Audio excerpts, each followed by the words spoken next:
İmam Hüseyin əleyhissalamın Kərbəlasının barəsində danışırıq və İmam Hüseyin əleyhissalam səbri təcrübə gətirdi və Kərbəla şəhidləri və xanım Zeynəb.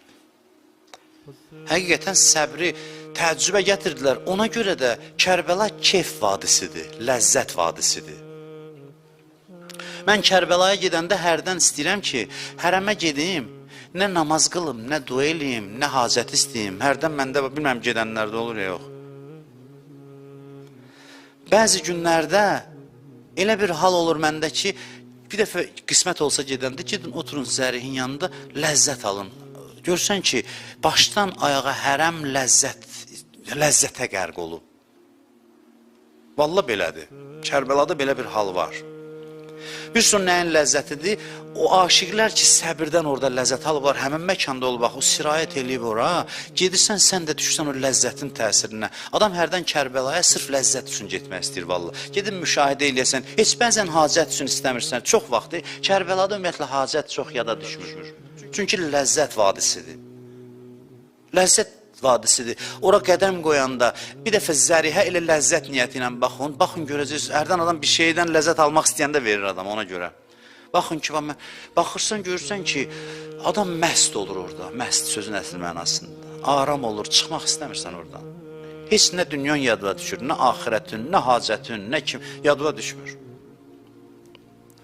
O nəyin ləzzəti idi? Səbrin ləzzəti idi. Ən böyük məsti idi. Səbrin məsti.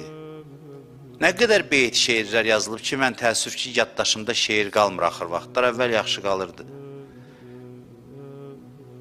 İmam Hüseynin məstiyindən. Bunlar elə belə şairanə sözlər deyil, halının həqiqətidir.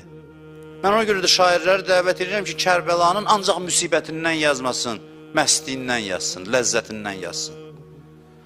Səbrin ləzzətini vəsf eləsin ki, səbirdə nə qədər ləzzətlər var. Ləzzətini tərif eləsin. İmam Hüseyin səbir edirdi və səbri təcrübə gətirmişdi və səbri də tövsiyə edirdi hamıya. Səhabələrə deyirdi, mən görmüşəm, deyirdi, dayanmışdı meydanda, deyirdi, səbrən ya bənil kiram, səbr eləyin ey kəramətli kişilərin övladları, az qalıb ki, siz Allahla görüşə gedirsiniz. Aşura gecəsinin ləzzəti nə qədər idi? Məst idilər hamısı, keyfdə idilər, deyib gülürdülər, 30.000 qoşunun əhatəsində səbrin nəticəsi idi onlar hamısı. Həzzin əzim ki, Quran deyir, əzəmətli səbir orada idi.